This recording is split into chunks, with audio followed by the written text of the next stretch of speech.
अस्सलाम वालेकुम क्लास। आज हमारा लेक्चर नंबर 11 है जिसमें हम स्टैटिस्टिकल पार्ट को स्टार्ट करेंगे। स्टैटिस्टिकल पार्ट का सबसे पहला चैप्टर हम मेजर ऑफ सेंटर टेंडेंसी को देखेंगे। अब देखेंगे सबसे पहले कि स्टैटिस्टिक क्या होती है। स्टैटिस्टिक हमारी एक मैथमेटिकल ब्रांच है, अब यही कह लें एक डिसिप्लिन है जिसमें हम डाटा कलेक्ट करते हैं, उसको एनालिसिस करते हैं, उसकी इंटरप्रिटेशन करते हैं, उसको फिर प्रेजेंट करते हैं, देन ऑर्गेनाइजेशन ऑफ डाटा करते हैं। मतलब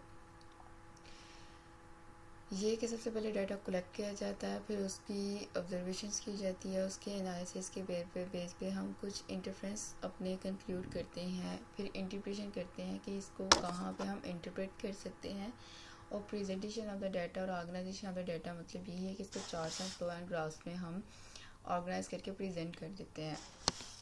स्टैटिस्टिकल एग्जांपल है, आप देख लीजिएगा। इसकी आम से सादा से एग्जांपल जो हम लेंगे वो ये है कि जैसे ये हमारी वो होता है मरदमशुमारी की जाती है, तो वो भी एक स्टैटिस्टिकल बेस, इसमें स्टैटिस्टिकल टूल्स ही यूज़ किए जाते हैं। Types of statistics and descriptive statistic है, और दूसरा हमारी इन्फ्लुएंशियल स्टैटिस्टिक है। डिस्क्रिप्टिव स्टैटिस्टिक्स ये होती है जो सिर्फ और सिर्फ डाटा कलेक्ट करती है और उसकी प्रेजेंटेशन पे काम करती है, और प्रेजेंटेशन वही ग्राफ चार्ट्स और इस तरह से करती है। इसी तरह से जो इन्फ्लुएंशियल स्टैटिस्टिक होती है, इसमें ये होती है कि हम स्टैटिस्टिकल टेक्निक्स टूल्स को यूज़ करके डाटा को एनालिसिस कर रहे होते हैं, और उस एनालिसिस की बेस पे हम कुछ कंक्लूजन्स ड्रा कर रहे होते हैं कि जैसे हम किसी कंट्री की कहीं भी उसकी वो सेंसस किया गया है, पर उस सेंसस की बेस पे हम ये कह देते हैं कि जी अपकमिंग ईयर्स 2050, और मतलब जो हम उसका एनालिसिस करके कंक्लूड कर रहे होते हैं कि अपकमिंग ईयर इस कंट्री की पॉपुलेशन इस रेट पे होगी। तो वो क्या हो रहा होता है, जो हमने उसका डाटा कलेक्ट किया होता है सेंसस के थ्रू, तो फिर हम उसको एनालिसिस करके एक कंक्लूड कर रहे होते हैं, एक इन्फ्लुएंशियल स्टैटिस्टिक दे रहे होते हैं कि अपकमिंग ऐसा हो सकता है। तो ये स्टैटिस्टिकल टूल्स में यूज़ होते हैं। फिर यूज़ ऑफ स्टैटिस्टिक्स हैं, आप इसको होल्ड करिएगा। कैरेक्टरिस्टिक्स ऑफ स्टैटिस्टिक्स भी कर लीजिएगा। Basics of statistics, basics of statistics में एक होता है मेजर ऑफ सेंटर टेंडेंसी और दूसरा होता है मेजर ऑफ डिस्पर्जन्स। आपके टॉपिक में सिलेबस में मेजर ऑफ सेंटर टेंडेंसी है। अब मेजर ऑफ सेंटर टेंडेंसी क्या है, इसके नाम से ही पता चल रहा है सेंट्रल, कि मेजरमेंट कौन सी, वो सेंट्रल टेंडेंसी मतलब डाटा जो हमें गिवन होगा उसकी सेंट्रल वैल्यू, इसको अनदर वर्ड में एवरेज भी कहा जाता है। और ये एक किसकी मेजर ऑफ सेंट्रल टेंडेंसी होती है, सेंट्रल, हमारे पास जो डाटा गिवन होता है उसकी जो सेंट्रल पार्ट को कहें कि उसकी हमने मेजरमेंट करनी होती है। टाइप्स ऑफ एवरेजेस मतलब types of measure of central tendency. आप इसको एवरेजेस, मैंने एवरेजेस का वर्ड बोला, एवरेज नहीं बोला। तो ये किसकी, ये एवरेजेस यहाँ लिखा, तो मतलब ये किसकी टाइप्स ऑफ सेंटर टाइप्स हैं, ये मेजर ऑफ सेंटर टेंडेंसी की भी टाइप्स हैं, मतलब एक ही बात है। इसमें सबसे पहले हमारे पास आ जाता है arithmetic mean, then geometric mean, harmonic mean, median mode, mean median mode. हाँ, अरिथमेटिक मीन, इसको तो पहले मतलब अरिथमेटिक मीन भी कहते हैं और मीन भी कहते हैं, सिंपल सादा लफ्ज़ों में। तो जहाँ पे आप मीन देखें या अरिथमेटिक मीन देखें तो इसका मतलब यही है। अब इसकी डिनोट करने पे बात करते हैं। बेसिकली मैथमेटिक्स में इसको डिनोट किया जाता है स्मॉल एक्स और ऊपर एक बार होती है, इसकी मैथमेटिकल नोटेशन ये है। इसके अलावा इसको इस तरह से भी शो किया जाता है A.M, ये भी अरिथमेटिक मीन को ही शो करता है। आप इस तरह से रिप्रेजेंट करें या इस तरह से करें, दोनों तरह से कर सकते हैं। अब स्टैटिस्टिकल की एक चीज़ ये होती है, मैथमेटिक्स में भी ये चीज़ है बट स्टैटिस्टिकल में ये होता ही है, मैथमेटिक्स में फिर भी थोड़ा बहुत चेंज हो जाता है, बट स्टैटिस्टिक्स में होता ही ये है कि जो आपकी डेफिनेशन होती है वही आपका फार्मूला होता है। मतलब कि आप चाहे फार्मूला लिख लें या आप डेफिनेशन लिख लें, मतलब लिखने दोनों है, ऐसा नहीं कि नहीं लिखने, बात करने लगी थी। आप चाहे फार्मूला याद कर लें तो आपको वो याद हो जाएगा, आपको उसी की ही एक इंग्लिश नोटेशन लिखनी होगी सारी, स्टेटमेंट फॉर्म में इसको लाना होगा, या स्टेटमेंट फॉर्म को इतने अच्छे से समझें कि आप मैथमेटिकल नोटेशन डिनोट कर सकें। खैर बात करते हैं, यही उसकी डेफिनेशन और यही उसका फार्मूला है कि ये जो एक्स बार है, X bar means to say arithmetic mean, इसका डेफिनेशन फार्मूला क्या है कि sum of observations divided by small N total number of observe, ये जो n है इसको, ये टोटल नंबर ऑफ ऑब्जर्वेशन, हमारे पास जितना डाटा गिवन होगा उसका n total number of observation जितनी भी होंगी हम उससे डिवाइड करेंगे सम ऑफ ऑब्जर्वेशंस को। ये मैं आपको पहले भी बता चुकी थी। ये सिग्मा है, ये एक ग्रीक लेटर है जिसका मतलब है सम, समेशन करना। इसको सिग्मा भी बोलते हैं, समेशन भी बोलते हैं। तो ये एक ग्रीक लेटर है जिसको सिग्मा भी पढ़ा जाता है, सम टाइम इसको समेशन भी बोलते हैं, और इसको वो कहा जाता है जी, हम इसको यूज़ करते हैं उसके लिए जिसके साथ भी ये चीज़ आ जाती है उसमें हम इसको सम करने के लिए यूज़ करते हैं। ये सिग्मा का कॉन्सेप्ट हमने रेशियो एंड प्रोपोर्शन वाले चैप्टर में शेयर वाले प्रॉब्लम्स को करते हुए मैंने आपको समझाया था। तो सिग्मा एक ग्रीक लेटर है हमारे पास, एक सादा। अच्छा, आपके ना स्टैटिस्टिकल में मोस्टली कैलकुलेटर यूज़ होते हैं और आप हमें पेपर में कैलकुलेटर तो अलाउ ही नहीं, तो इसलिए आपको बहुत सिंपल क्वेश्चंस आते हैं, चाहे वो CSS का हो या चाहे आपका वन पेपर टेस्ट हो या GK हो PMS का, तो आपको बहुत सिंपल क्वेश्चंस आते हैं क्योंकि आपने तो कैलकुलेटर यूज़ करना ही नहीं, तो इसलिए आप इसके लिए आपको परेशान होने की ज़रूरत नहीं। अब हमारा क्वेश्चन 1 है arithmetic mean, find the arithmetic mean. Values है हमारे पास 5, 8, 10, 11 एंड 7। वो कह रहा है आपको मैंने डेटा दी है, आपके पास एक्स साइज से मतलब ये होता है कि x1, x2, x3, x4, x5 up to so on. लेकिन मैंने 5 तक इसलिए लिखा, हमारे पास 5 वैल्यूज़ है। x1 हमारा क्या है 5, x2 क्या है जी 8, x3 10 है, x4 12 और x5 7। तो ये जो एक्स आईज है ना, आपको ये चीज़ तो मैथमेटिक्स में इतने चैप्टर्स करके 10 लेक्चर्स लेके ये चीज़ तो आपको अब समझ में आ गई होगी कि हम वेरिएबल्स को सपोज कर लेते हैं। तो ये जो एक्स आईज हैं इनका मतलब यही है कि जो उसकी x1 फॉर 5 मतलब जो डेटा का फर्स्ट टर्म है वो x1 है, सेकंड 8 है, सिमिलरली सो ऑन, इस तरह से बाकी भी हैं। अब ये मैंने n क्या बोला था, टोटल नंबर ऑफ ऑब्जर्वेशंस। तो हमारे पास टोटल नंबर ऑफ ऑब्जर्वेशंस क्या है 5, तो हमारा n क्या हो गया 5। तो सिंपली आपने फार्मूला पुट किया, वैल्यूज़ को पुट कर फार्मूला लिखे, हमने फार्मूला लिखा, इसमें वैल्यूज़ पुट करेंगे, देन हम सिंपली इसको सिंप्लीफाई करके आंसर फाइंड कर लेंगे। तो स्टैटिस्टिकल का जितना भी पार्ट है, चाहे वो मेजर ऑफ सेंटेंडेंसी हो, प्रोबेबिलिटी हो, एक तो आपने स्टेटमेंट वाली जो फॉर्म है वो तो आपने हर जगह समझनी है। वो कोई भी मैथमेटिक्स का पार्ट है, कोई भी मैथमेटिक्स की डिसिप्लिन है, आपने स्टेटमेंट को समझना है, डाटा एक्सट्रैक्ट करना है वहाँ से, तभी आप कर सकेंगे। बट जिसकी एक चीज़ मैं बताने लगी थी स्टैटिस्टिकल में, ये है कि आप ये गेम ही सारी फार्मूलाज की है, जिसको फिंगर टिप्स पे फार्मूलाज आएंगे उसके लिए स्टैटिस्टिकल पार्ट बहुत ईजी होगा। Merits of mean and demerits of mean आप खुद पढ़िएगा। मे भी वो CSS में आपको 5 नंबर के लिए मेरिट्स और डिमेरिट्स पूछ ले, तो इसलिए मैंने एडअप कर दिए हुए थे। देन हमारे पास आ जाता है जी जियोमेट्रिक मीन। जियोमेट्रिक मीन एक ये कह लें कि हमारे पास ऑब्जर्वेशंस होती हैं, उनको हम मल्टीप्लाई करें, देन हम उनका nth रूट ले लें। अब चैप्टर 1 में हम स्क्वायर रूट, क्यूब रूट ये चीज़ें सीख आए हुए हैं कि वो क्या होता है, स्क्वायर रूट कैसे फाइंड किया जाता है, क्यूब रूट कैसे फाइंड किया जाता है, कि हमारे पास जो अंदर टर्म्स होती हैं, जो अंदर वाले डिजिट्स होते हैं, अगर हम स्क्वायर रूट फाइंड करें तो उसका परफेक्ट स्क्वायर बनाते हैं ताकि वो हमारा कट जाए। तो इस तरह से ये है कि ये जो हमारे पास ज्योमेट्रिक मीन है, इसका फार्मूला हमारे पास ये है कि आपके पास जो एक्साइज आपके पास गिवन होते हैं, जैसे अभी हमने ऊपर वाली एग्जांपल में वो फाइंड किया है अरिथमेटिक मीन, तो वहाँ पे हमारे पास एक्स के आइज क्या थे x1, x2, x3, x4, x5। तो वो जो एक्स आइज आपके पास है, आप ना उनका nth, यहाँ पे भी n क्या काम कर रहा है, टोटल नंबर ऑफ ऑब्जर्वेशन। तो ये आपने उसका nth रूट फाइंड करना है उनको मल्टीप्लाई करवा के, तो वो हमारा जियोमेट्रिक मीन आ जाएगा।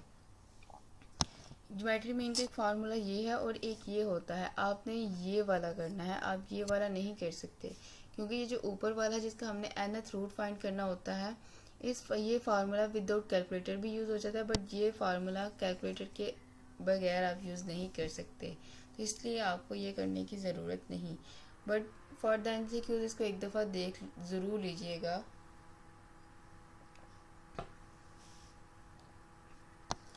हमारे पास एग्जांपल है, फाइंड द ज्योमेट्रिक मीन 10, 25, 5 और 30। हमारे पास एक्सरसाइज क्या है, 10, 25, 5 और 30। मतलब x1 क्या है हमारे पास 10, x2 क्या है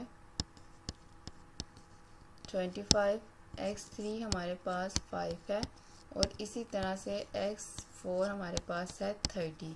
तो हमारे पास n क्या हो गया 4। हमारे पास टोटल नंबर ऑफ ऑब्जर्वेशन 4 हैं। ज्योमेट्रिक मीन का क्या था फार्मूला, कि आपके पास जितने भी एक्स आइज होंगे आप उनको मल्टीप्लाई करेंगे और उनका nth रूट फाइंड कर लेंगे। हमारा यहाँ पे n क्या है 4, और वैल्यूज़ को पुट करें मल्टीप्लाई करें तो आपके पास आएगा 37,500। तो जब आप इसको सिंप्लीफाई करेंगे, आपको पता है अंदर वाली वैल्यू को कैसे सिंप्लीफाई करते हैं, इसकी प्राइम फैक्टराइजेशन करेंगे, फिर जौन सा रूट आप फाइंड करें उस हिसाब से, अगर हम लेट्स सपोज जैसे हमने बेसिक कॉन्सेप्ट में क्यूब रूट फाइंड कर रहे थे तो हम उसका 3 परफेक्ट 3 बना रहे थे, उसका परफेक्ट क्यूब बना रहे थे। जब हम स्क्वायर रूट फाइंड कर रहे थे हम उसका परफेक्ट स्क्वायर रूट बना के उसको कट कर रहे थे। तो सिमिलरली हम इसके फोर्थ रूट बनाएंगे। लेट सपोज करें आपके पास 4 एक फैक्टर है बीच में, नहीं 4 नहीं 3 एक फैक्टर है, तो उसका परफेक्टली उसको फोर्थ रूट उसका फोर्थ बनाएं ताकि उसका फोर्थ रूट ये आपस में कैंसिल हो जाए। तो वो कैसे बनाएंगे, आपके ये जो प्राइम फैक्टराइजेशन करेंगे इसके फैक्टर्स के सोर्स से आप करेंगे, ठीक है। एक चीज़ और क्लियर करती जाए स्टूडेंट्स को, ये मतलब अगर आप क्वेश्चन को यहाँ एंड कर देते हैं फिर भी ठीक है, क्योंकि ये बहुत एक लॉन्ग प्रोसीजर में चला जाता है। ये तो मैंने कैलकुलेटर यूज़ करके इसको 13.915 में इसको मज़ीद सिंप्लीफाई कर लिया। आप इसको प्राइम फैक्टराइजेशन से भी कर सकते हैं, ऐसा नहीं कि नहीं ही होता। लेकिन अगर आपको यहाँ पे भी इसको छोड़ देते हैं, फार्मूला लिखा वैल्यूज पुट किया, अंदर वाली वैल्यूज़ को मल्टीप्लाई करवा के यहाँ पे भी छोड़ दिया है ना, क्योंकि फोर्थ रूट फिफ्थ रूट बहुत मुश्किल होता है फाइंड करना। बट अगर आपका यहाँ पे क्यूब रूट है या स्क्वायर रूट है आपका ये, देन आप इसको सिंप्लीफाई करेंगे। ऑन द अदर हैंड अगर आपका fourth root fifth root up to सो आना है तो आप इसको सिंप्लीफाई ना भी करेंगे तो आपका आंसर ठीक होगा। और ये प्रॉपर्टीज़ वगैरह आप खुद देखिएंगे। Harmonic mean just like arithmetic mean but the reciprocal of arithmetic mean in the सादा, जो सादा लफ्ज़ों में बोलूँ थी arithmetic mean of the reciprocal of the arithmetic mean है एवरेज। अच्छा, अरिथमेटिक मीन को एवरेज इसलिए यहाँ पे बोला गया क्योंकि अरिथमेटिक मीन को दूसरे लफ्ज़ों में एक पहले जो एवरेज बोला जाता है, पहले जो आप लफ्ज़ पढ़ के आए थे मैं ये लफ्ज़ सेंटेंटेंसी में, वहाँ पे एवरेजेस लिखा हुआ था, यहाँ पे सिंपल एवरेज बोला जाता है। तो अरिथमेटिक मीन और एवरेज सेम कॉन्सेप्ट है, सेम फार्मूला है, ठीक है। तो हार्मोनिक मीन उसका रेसिप्रोकल है। देखिए ना, अभी हम फार्मूला लिखते हैं अरिथमेटिक मीन का, हमारे पास फार्मूला क्या है n/समेशन x।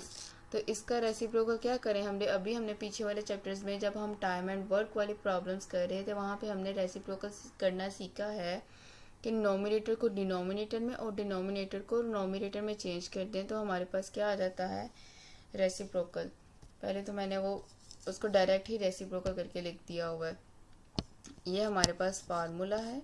अब इसको रेसिप्रोकल इसका किया जाए तो क्या आएगा n/समेशन ऑफ x। बट ये हमने फार्मूला का रेसिप्रोकल किया, हमने इस x को भी रेसिप्रोकल करना है। मतलब n इस x का, अगर ये ऐसे x लिखा है तो इस x की रेसिप्रोकल फॉर्म क्या होगी 1/x। ऐसा ही है ना, जिसका कोई नहीं उसका क्या होता है 1 डिनोमिनेटर होता है, डिनोमिनेटर नोमिनेटर में चेंज, नोमिनेटर डिनोमिनेटर में चेंज होता है, तभी तो वो रेसिप्रोकल हमारे पास आ जाता है। तो इसलिए ये n/समेशन 1/x हमारे पास आ जाता है। तो ये क्या है, ये हार्मोनिक मीन का तो फार्मूला है हमारे पास। क्वेश्चन कहते हैं find the harmonic mean when the values are 2, 5, 9। हमारे पास n4 है 2, 5, 9 और हमने इसका क्या फाइंड करना है रेसिप्रोकल मीन, हार्मोनिक मीन। हमारे पास एक्सरसाइज आ गए, n हमारे पास 4 है, हार्मोनिक मीन का फार्मूला हमें आता है। अब फार्मूला में देखिए हमें क्या चाहिए, हमें क्या गिवन है एक्स आइज हमें गिवन है, लेकिन हमें क्या चाहिए, हमें तो 1/x चाहिए। तो इसलिए पहले हम 1/x आइज फाइंड करेंगे। 1 को जो हमें एक्स आइज गिवन है हर एक एक्स आई पे इस पर डिवाइड करेंगे 1/2, 1/5, 1/7, 1/9। तो फिर सिंपली क्या करेंगे, ये समेशन का साइन लिखा होता है, समेशन में क्या है कि जी आप क्या कर दें ऐड कर दें। और ये जितने भी 1/x आई हमारे पास आए हैं, हम इनको ऐड करेंगे, फिर हम 4 को उस समय जो हमारे पास सम आंसर है उससे डिवाइड करेंगे। ठीक है, ज़रूरी नहीं आप इसको डेसिमल फॉर्म में लेके आएँ, आप इसको फ्रैक्शन फॉर्म में भी रख के फ्रैक्शन फॉर्म से भी सॉल्व कर सकते हैं। डेसिमल फॉर्म से ज़्यादा फ्रैक्शन फॉर्म को सॉल्व करना इजी है। इसके मेरिट्स एंड डिमेरिट्स आप खुद देखेंगे। अब relation between arithmetic mean, geometric mean और हार्मोनिक मीन, इनके दरमियान में क्या रिलेशन होता है, आप बस सिर्फ और सिर्फ एक फार्मूला याद रखेंगे, ये 2 फार्मूलाज। आप इसकी डेरिवेशन में आपको जानने की ज़रूरत नहीं, आपके लिए डेरिवेशन इम्पोर्टेंट नहीं। हाँ, जिन स्टूडेंट्स का CSS में ऑप्शनल सब्जेक्ट स्टैटिस्टिक्स का है वो डेरिवेशन में जाएं, बट एबिलिटी के स्टूडेंट्स को डेरिवेशन में जाने की ज़रूरत नहीं। वो सिर्फ ये 2 फार्मूलाज याद रखें कि ज्योमेट्रिक मीन, हार्मोनिक मीन और अरिथमेटिक मीन का आपस में रिलेशन क्या है, या एक दूसरे के साथ रिलेट कैसे होते हैं। तो चाहे आप ये स्केयर्स वाला रख लें, चाहे आप सिंपल स्केयर रूट वाला रख लें, ये बात एक ही है, तो इन दोनों में से कोई भी फार्मूला आप अपने माइंड में रखिए। फिर हमारे पास आ जाता है मीडियम। मीडियन के नाम से ही पता चल रहा है मिड, दरमियान, मिड वाली वैल्यू। तो जो हमारे पास सेट ऑफ डेटा गिवन होता है उसका हमने मीडियन फाइंड करना, तो हम क्या करते हैं, सेंटर वैल्यू को आंसर कर देते हैं। हमारे पास जो डेटा गिवन है उसकी जो सेंट्रल वैल्यू होती है हम उसको कहते हैं कि हमारा मीडियन है। बट इसकी एक ये बहुत इम्पोर्टेंट नोट है, इसको आप वो इग्नोर नहीं कर सकते कि मीडियन की डिमांड है कि आपका डेटा लाजमी अरेंज होना चाहिए। अरेंज मतलब चाहे वो असेंडिंग ऑर्डर में अरेंज हो, चाहे वो डिसेंडिंग ऑर्डर में अरेंज हो, बट आपका डाटा अरेंज होना चाहिए। लेट्स सपोज जैसे ही आपके पास डाटा लिखा हुआ है 10, 15, 12 और 6, अरेंज नहीं है ये डाटा। अरेंज का मतलब ये है कि जिस तरह से हम काउंटिंग पढ़ते आ रहे हैं, अरेंज डाटा हमें ये कहता है कि इनका ये सीक्वेंस है, इस तरह से अरेंज करें। ये कौन सा ऑर्डर है, असेंडिंग ऑर्डर। MCQs के लिए इंपॉर्टेंट होता है कि असेंडिंग ऑर्डर कौन सा है, डिसेंडिंग ऑर्डर कौन सा है। असेंडिंग ऑर्डर ये है कि स्मॉलर से ग्रेटर की तरफ जाना, ये असेंडिंग ऑर्डर है। डिसेंडिंग ऑर्डर ये है कि आप ग्रेटर वैल्यू से स्मॉलर वैल्यू की तरफ आएँ। तो चाहे आप इसको असेंडिंग वे में, चाहे आप इसको डिसेंडिंग वे में अरेंज कर लें। तो इसमें मीडियम में सिर्फ ये लाजमी करना है कि इसको डाटा को लाजमी अरेंज किया जाए। अगर आप डाटा अरेंज नहीं करेंगे तो आपका आंसर गलत आएगा। तो ये इसका एक है कि डाटा मस्ट बी अरेंज। आगे मीडियन के 2 फार्मूलाज हैं, क्योंकि ये हमने n देखना होता है। n हमारे पास क्या है, टोटल नंबर ऑफ ऑब्जर्वेशंस। अगर तो टोटल नंबर ऑफ ऑब्जर्वेशंस आपकी ऑड हैं, ऑड नंबर, इवन नंबर, हम अपने बेसिक चैप्टर्स में सीख चुके हुए हैं, बेसिक कॉन्सेप्ट्स में। तो अगर आपका n ऑड है, तो ऑड होगा तो आपने क्या करना है, आपने ये वाला फार्मूला यूज़ करना है, n+1 डिवाइडेड बाई 2 और होल में 2th टर्म। ये 2th टर्म इसलिए लिखा है कि आपने फिर जब जो इसका आंसर आएगा आपने फिर अरेंज डाटा में जाके वो वाली टर्म कहना है, क्योंकि इसका नाम ही क्या है, सेंटर वैल्यू। गिवन डाटा से हमने सेंटर वैल्यू निकालनी होती है।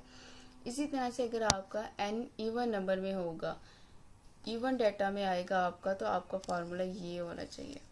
अब स्टूडेंट्स इन दोनों यानी गलती क्या कर देते हैं, बड़ी माइनर सी मिस्टेक हो जाती है स्टूडेंट्स से, और वो नहीं करनी। वो ये है कि ये देखिए, इसका ये वाला पार्ट और इसका ये वाला पार्ट ऑलमोस्ट सेम है।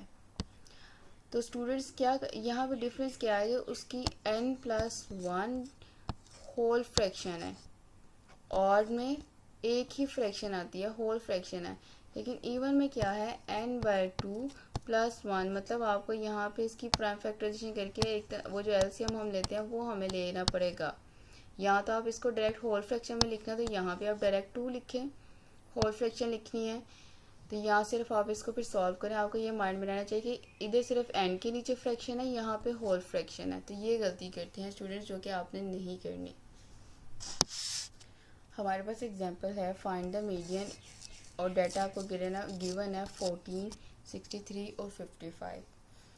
तो सबसे पहले मीडियन के लिए क्या करते हैं, डाटा को अरेंज करें। जब डाटा अरेंज करेंगे तो हमारे पास सेंट्रल वैल्यू क्या है 55, देख के ही पता चल रहा है ना, तो ये 55 आ गया। लेकिन अब हम इसको फार्मूला से भी कर लेते हैं कि फार्मूला से कैसे होता है। ये हमारे पास अरेंज डाटा, मैंने इसको अरेंज करके लिख लिया हुआ है। एन हमारे पास 3 है, फार्मूला ऑड का है। एन हमारा क्या है 3, 3 कौन सा है ऑड नंबर, तो हमारा फार्मूला कौन सा लगेगा ऑड वाला।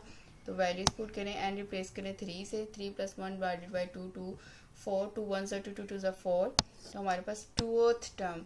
अब जो अरेंज डाटा है उसमें जाकर देखें 2th टर्म क्या है, ये फर्स्ट टर्म है, ये सेकंड टर्म है, ये थर्ड टर्म है। तो हमारी 2th टर्म मतलब सेकंड टर्म देखना है, तो आंसर क्या आ गया 55।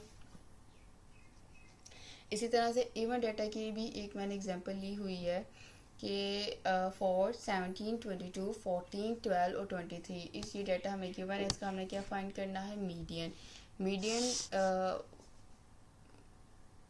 मतलब मैंने डायरेक्टली वो शॉर्टकट मेथड लगा के उसका मीडियन फाइंड कर लिया हुआ है, वो मैं आपको बाद में बताती हूँ। बट पहले फार्मूला से देखेंगे डाटा क्या होना चाहिए, मस्ट बी अरेंज। सबसे पहले डाटा को अरेंज किया, एन हमारे पास क्या है 6, 6 इज़ द इवन नंबर। तो आप कौन सा फार्मूला लगाएंगे इवन नंबर वाला। तो जहाँ पे n है वहाँ पे 6 को रिप्लेस करेंगे। तो यहाँ पे मैंने आपको पहले ही बोला था आपको एलसीएम लेना पड़ेगा। 2 1 = 2, 8/2, 2 1 = 2, 2 2 = 4, 2 1 = 2, 2 3 = 6। थर्ड टर्म और फोर्थ टर्म हमने लेनी, हम अरेंज डाटा में जाएंगे। थर्ड टर्म हमारी 14 है और फोर्थ टर्म हमारी 17 है। 14 और 17 को ऐड करो, 2 पे डिवाइड कर दो, 15.5 आएगा।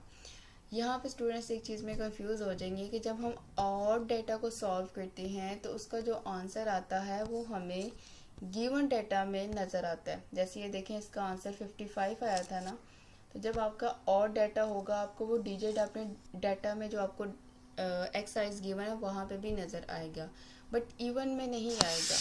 तो इवन में आपको ये चीज़ क्लियर करना होगा कि आपका वो डाटा किसी रेंज में होगा। मतलब 14 हमने एक वैल्यू ली थी और एक 17 ली थी, तो जब हमने इसको सॉल्व किया तो आंसर क्या आया 15.5। तो हमें जो गिवन डाटा है वहाँ पे नज़र तो नहीं आ रहा, बट हमारे पास एक रेंज है 14 to 17, तो इसके दरमियान में कहीं 15.5 भी तो आता है। ठीक है, तो इसलिए कंफ्यूज नहीं होना। अब वो ट्रिक क्या थी कि डायरेक्टली उससे हमने वो फाइंड कर लिया उसको शॉर्टकट मेथड लगा के। अगर तो आपका ऑड डाटा है, लेट्स सपोज यहाँ पे मैं 23 कैंसिल कर देती हूँ, ऑड डाटा की ट्रिक समझा रही हूँ। तो ऑड डाटा है तो आपने क्या करना है, एक टर्म लेफ्ट साइड से कैंसिल की, एक टर्म हमने राइट साइड से कैंसिल कर दी, फिर लेफ्ट साइड से कैंसिल करो, राइट से कैंसिल करो, फिर जो सेंटर में एक नंबर बचेगा वो आपका ऑड है। ये एमसीक्यूज़ के लिए शॉर्टकट ट्रिक है कि आपको ऐसा डाटा गिवन होगा, आप उसको देखें वो ऑड है या इवन है। तो ऑड होगा, हम पहले लेफ्ट साइड से एक डिजिट कैंसिल करेंगे, फिर हम राइट साइड से कैंसिल करेंगे, फिर हम लेफ्ट साइड से एक कैंसिल करेंगे, फिर हम राइट साइड से कैंसिल करेंगे। जो हमारे दरमियान में सेंट्रल वैल्यू बच जाएगी तो उसको हम कहेंगे ये ऑड डाटा का क्या है हमारे पास मीडियन। इसी तरह से अगर आपके पास इवन डाटा है, ये तो अब इवन हो गया ना हमारे पास, 23 मैंने ऐड कर लिया, तो आपको इवन डाटा का क्या फाइंड करना है मीडियन फाइंड करना है। तो ऑड के लिए ऑड कहाँ से स्टार्ट होते हैं 1, ऑड नंबर का सेट कहाँ से स्टार्ट होता है 1, तो उसके लिए हम 1 1 कैंसिल कर रहे थे। इवन नंबर का सेट कहाँ से स्टार्ट होता है, फर्स्ट इवन नंबर इज़ 2, तो हम दो नंबर कैंसिल किए, 2 नंबर हमने लेफ्ट से कैंसिल किए, 2 डिजिट्स हमने राइट से कैंसिल किए। तो हमारे दरमियान में जब हम इसको कैंसिल करते जाएंगे हमारे दरमियान में 2 नंबर्स बच जाएंगे। वो जो 2 नंबर्स बच जाएंगे हम उनको ऐड करेंगे और 2 पे डिवाइड कर देंगे। तो ये बेसिकली क्या हुआ, ये मीन ही तो हुआ है। मीन यही कहता ना कि आपके पास जितनी टोटल नंबर ऑफ ऑब्जर्वेशंस हैं, ओहो सॉरी, जितनी आपके पास ऑब्जर्वेशंस हैं उनके एंड पे उसको डिवाइड करें। तो यहाँ पे टोटल नंबर ऑफ ऑब्जर्वेशंस मतलब जो बच गया है 14 और 17 को ऐड किया और 2 पे हमने डिवाइड कर देना है। मीडियम ऑड में क्या था 1 1 कैंसिल कर रहे थे। इवन डाटा में क्या होगा, हम बोथ साइड टू वैल्यूज़ को कट ऑफ करते जाएंगे। तो जो दरमियान में 2 वैल्यूज़ बच जाएंगी उनको ऐड करके 2 से डिवाइड करेंगे तो हमारे पास मीडियन का आंसर आ जाएगा इवन डेटा के लिए। आगे एडवांटेजेस डिसएडवांटेजेस आप खुद देखेंगे क्या। मॉड का जो इसकी डेफिनेशन कह लें फार्मूला एक ही है, इसके लफ्ज़ों में इसका फार्मूला कहें एग्जैक्टली, बस इसकी डेफिनेशन ही इसका कॉन्सेप्ट और फार्मूला के तौर पे यूज़ होता है। Mod is the most repeated value. मैं एक बहुत बड़ा कीवर्ड यूज़ कर रही हूँ मोस्ट। यहाँ पे हायर फ्रिक्वेंसी, मतलब वो जो मैंने बोला मोस्ट रिपीटेड, वो हायर फ्रिक्वेंसी एक दूसरे की यही है। तो हायर फ्रिक्वेंसी यहाँ पे कीवर्ड हायर है, मैं जो बोल रही हूँ मोस्ट नंबर ऑफ टाइम्स जो चीज़ एक डिजिट रिपीट हो रहा होगा। मोस्ट आपका कीवर्ड है क्योंकि डाटा गिवन होगा वहाँ पे एक से ज़्यादा डिजिट्स भी रिपीट हो सकते हैं। तो हमने रिपीटेड वैल्यू नहीं लेनी, हमने मोस्ट रिपीटेड नंबर देखना है कौन है, फिर हमने कह देना ये हमारा क्या है मोड।